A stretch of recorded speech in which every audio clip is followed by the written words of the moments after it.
Ahora vamos a ver el modelo normal. El modelo normal proviene de una variable aleatoria continua.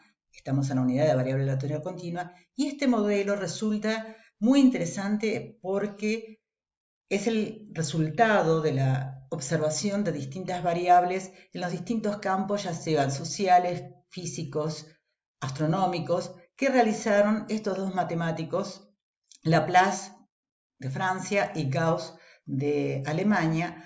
Ambas personas, ambos matemáticos, por distintos lados, encontraron la expresión matemática del comportamiento de una variable, que es una variable muy singular porque, como les dije anteriormente, se puede aplicar en distintos campos de la ciencia.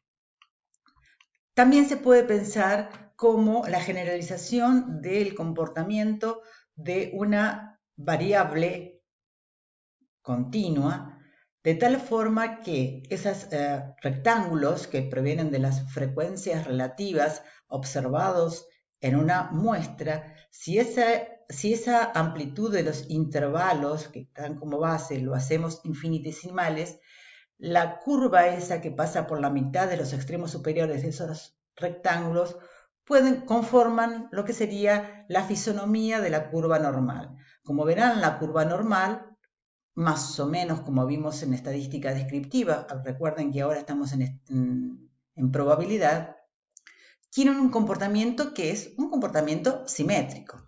Entonces, vamos a ver ahora con mayor profundidad las características del modelo normal. La distribución normal es esa que tenemos ahí. Si es una distribución normal, es una distribución normal de probabilidad. La curva en azul es la función f de x, de tal manera que esa función f de x y el eje de las abscisas definen dos áreas delimitadas por ese centro que en este momento tiene el número 0, dos áreas donde bajo la curva y sobre el eje de las abscisas, esa área, ¿a cuánto va a ser igual? Si estamos diciendo que eso es un modelo de probabilidad, bueno, va a ser igual a 1. Antes de seguir con las condiciones de probabilidad, vamos a ver de qué resulta esa función, ¿no? Esa función puede resultar del comportamiento de caracteres morfológicos de individuos, es decir, personas, animales, plantas. Supongamos que la variable x sea la variable altura. Bueno, ¿cuántas personas, y en el eje de las abscisas tenemos a la variable altura, cuántas personas tenemos que sean muy altas? Y vamos a tener pocas personas. ¿Y cómo nos damos cuenta que son pocas personas? Porque la área bajo la curva definida para los X grandes es pequeña.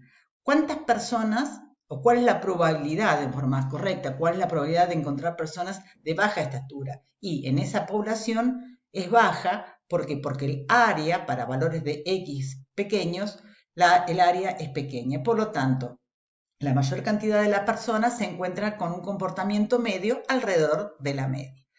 Y lo mismo podemos ver cuando trabajamos con el consumo de cierto producto, que es un carácter sociológico. Bueno, ¿cuántas personas, cuál es la probabilidad de que las personas consuman mucha cantidad de productos congelados? Y la probabilidad es baja. ¿Cuál es la probabilidad de que personas no consuman para nada productos congelados? También la probabilidad es baja. La mayoría de las personas se encuentran en un comportamiento medio. Ese es el comportamiento que registra la distribución normal respecto de esa variable. También se puede trabajar con caracteres fisiológicos, efecto de una misma dosis, es decir, un fármaco entregado a un individuo, a muy pocos individuos ese medicamento le hace mucho efecto y a muy pocos individuos ese medicamento no le hace casi nada de efecto. La mayoría de los individuos tienen un efecto medio, digamos, ¿no? Y esto lo vamos a ver más adelante, errores cometidos al medir ciertas magnitudes. Bien, vamos a ver con profundidad ahora entonces las características de la distribución normal. La distribución normal es una distribución de forma acampanada, simétrica, en este momento tiene un eje de simetría que en este caso está dado en el 0. Los valores de x van de menos infinito a más infinito. Es asintótica al eje de las abscisas, es decir, que se puede acercar cuanto quiera al valor al x igual a 0, pero nunca lo va a cortar. Ustedes ya saben lo que significa hacer una función asintótica. Va a tener como eje de simetría a los valores de media, modo y mediana. Media igual a mu, ¿sí? Cuando estamos hablando de probabilidad, el comportamiento medio ahora es mu. Por lo tanto, ojo, tener en cuenta que ahora no tenemos aquí x rayita, ¿sí? Es un error conceptual pensar que en ese lugar tenemos a x rayita. En ese punto tenemos a mu, porque estamos trabajando con probabilidad. Al ser una función simétrica, modo y mediana coinciden. Modo, ¿quién sería? El valor máximo de la función, y la mediana es aquel punto que deja por debajo al 0,5 de probabilidad y a la vez es superado por el 0,5 de probabilidad. Tiene dos puntos de inflexión en mu más sigma y en mu menos sigma, ¿sí? Sigma y mu y sigma, perdón, van a ser los parámetros del modelo. Mu y sigma son los parámetros del modelo. Esta es la expresión matemática del modelo normal de Gauss. Tiene estos dos parámetros, mu y sigma, definida como la desviación típica o la desviación estándar. X varía de menos infinito a más infinito. Sigma, al ser el desvío, siempre va a ser positivo. Y en estas condiciones, si no lo vamos a demostrar, esa expresión reúne todas las condiciones para ser función de densidad de probabilidad. Es decir, un modelo normal de Gauss va a estar unívocamente determinado ¿por quién? Por su media y por su desvío. Si es mu, que es el comportamiento medio teórico, es un valor promedio teórico, puede asumir infinitos valores. ¿Desde dónde? Desde menos infinito a más infinito. Y sigma son valores positivos, mayores que 0. Si nosotros trabajamos con todas las combinaciones posibles entre mu y sigma, obviamente que vamos a tener infinitas formas de el modelo normal de Gauss. Una cosa muy importante, y asócienlo, siempre asocien contenidos para poder estudiar mejor la materia. ¿Recuerdan cuando en la parte de estadística descriptiva vieron las características, las propiedades del desvío estándar en distribuciones simétricas? Bueno, las mismas características las vamos a tener acá cuando trabajemos con función de probabilidad, cuando estamos hablando de función de densidad. Esta función, que es la función normal, es una función que es simétrica. Entonces, si es una función simétrica, ¿qué vamos a poder decir? Que entre la media más un desvío y la media menos un desvío, ese área que tenemos ahí, definida por esos dos puntos, va a cubrir al 0,68 de probabilidad. Lo mismo cuando trabajemos con más 2 desvíos menos 3 desvíos, más 2 desvíos menos 2 desvíos. ¿Y qué va a pasar cuando trabajemos con más 3 desvíos menos 3 desvíos? Y seguramente lo que vamos a cubrir es el 0,99 de probabilidad. Esto es un concepto muy importante que tengan en cuenta. Es decir, es una distribución simétrica y esa distribución simétrica, desde el punto medio, que es el eje de simetría, le sumamos un desvío y le restamos un desvío. El área bajo la curva definida entre esos dos puntos, sobre el eje de las abscisas, obviamente, cubre el 0,68 de probabilidad. Más 2 desvíos, menos 2 desvíos, 0,95, más 3 desvíos, menos 3 desvíos, es el 0,99. Como dijimos anteriormente, ¿qué vamos a tener? Si podemos tener infinitas combinaciones entre mu y sigma, acá ¿qué tenemos? Acá tenemos 3 distribuciones normales que tienen media 0 y que tienen distintos desvíos. ¿Qué pasa con la puntiaudez de las distintas distribuciones? Y obviamente que la primera, cuando sigma es igual a 1, nos está dando una función, que es una función platocúrtica, ¿sí? Que tiene muy desparramada, ¿sí? Que es bastante heterogénea, que comparado con la que viene, que es de 0,5, es más heterogénea la primera, la segunda tiene menor dispersión y la tercera es la que tiene menor dispersión entre las tres, ¿sí? La primera es platocúrtica, la segunda es mesocúrtica y la tercera es la leptocúrtica, la puntiaguda. La pregunta que tenemos que hacer nosotros acá es decir, bueno, la media como representante del comportamiento promedio de la variable en la distribución, ¿en cuál de las tres distribuciones va a ser más representativa? Y seguro que va a ser más representativa en aquella distribución que tenga menor dispersión. Va a ser más representativa, supongamos en este caso, cuando sigma sea igual a 0.25. Entonces, un objetivo que nosotros siempre nos tenemos que plantear en estadística es que la búsqueda constante de distribuciones que tengan menor dispersión, que sean homogéneas, ¿sí? ¿Para qué? Para poder calcular en esas distribuciones parámetros que sean realmente robustos, o sea, que sean representativos de la distribución. Aquí tenemos, para la misma media, distintos desvíos. Acá tenemos distintas medias y distintos desvíos. Como verán, la marrón y la verde tienen el mismo desvío, pero están corridas sobre el eje de las abscisas, es decir, que tienen distinta media, y la marrón y la roja tienen la misma media, que es 50, pero que tienen distintos desvíos. Si nosotros vamos a la página que tienen ahí escrita en la diapositiva, pueden encontrar distintas variaciones y jugar con los valores de mu y de sigma para ver cómo se representan tanto la función de densidad y la función de distribución acumulada. Es interesante y es fácil para que vean cómo se va modificando la función de distribución acumulada cuando la función de densidad varía. Aquí encontramos entonces la función de distribución acumulada. ¿Para qué nos sirve la función de distribución acumulada? Recuerden que nos va a servir para calcular probabilidad. Entonces, lo que podríamos decir, bueno, si queremos calcular la probabilidad de que X varíe entre A y B, vamos a decir que es la acumulada en B menos la acumulada en A. Y lo que deberíamos hacer es resolver esa integral que tenemos ahí según sean los parámetros de media y de desvío. ¿Qué les parece que cómo va a resultar esa integral? En primer lugar, seguramente nos va a llevar mucho trabajo, porque tenemos muchas combinaciones posibles. Pero para poder resolver ese problema y hacer un cálculo de probabilidad que nos permita alcanzar el resultado de forma más rápida, lo que vamos a hacer es estandarizar la variable. ¿Qué significa estandarizar la variable? Es a los distintos valores de X de una distribución normal mu sigma, le vamos a restar la media y la vamos a dividir por el desvío.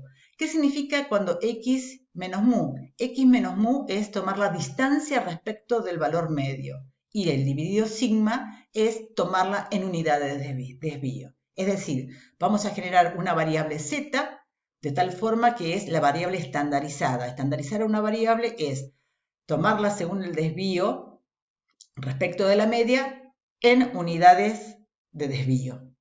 O error, perdón. X menos mu sería el error, ¿no? Entonces, es una traslación y un cambio de escala de la variable original. Si nosotros tendríamos una variable X que se distribuye normal con parámetros 6, 1, fíjense que tanto para la variable y el modelo, tanto la variable y el modelo, ambos tienen la misma media, los mismos parámetros. Para los dos es mu y sigma. Entonces, si queremos calcular la probabilidad de que X varíe entre 5 y 8, lo que tendríamos que hacer es encontrar la integral entre 5 y 8 de eso que tenemos ahí, reemplazando a mu por 6 y a sigma por 1. En vez de hacer ese cálculo que tenemos ahí de esa integral, vamos a definir a la variable z. La variable z es una normal 0,1, de tal manera que para x igual a 5, z va a valer menos 1, y para x igual a 8, z va a valer 2. Lo que vamos a hacer ahora es encontrar la probabilidad de que z varíe entre menos 1 y 2, y esa variable z, que es una variable normal estandarizada, está tabulada. Entonces, lo que vamos a hacer es ir a la tabla y encontrar los valores de tal forma que esa variable z, que se distribuye con media 0 y desvío 1, está tabulado y vamos a poder encontrar luego cuál es la probabilidad de que x varíe entre 5 y 8, haciendo qué cosa, calculando la probabilidad de que z varíe entre los valores z1 y z2, y esos valores están en una tabla. Importante tener en cuenta que z es una variable que se distribuye normal 0, 1, ¿y qué va a pasar con el recorrido de z? Z puede variar de menos infinito a más infinito. Pero ¿qué pasa si nosotros queremos calcular la probabilidad de que z sea mayor que 33? ¿Tiene sentido calcular la probabilidad de que z sea mayor que 33?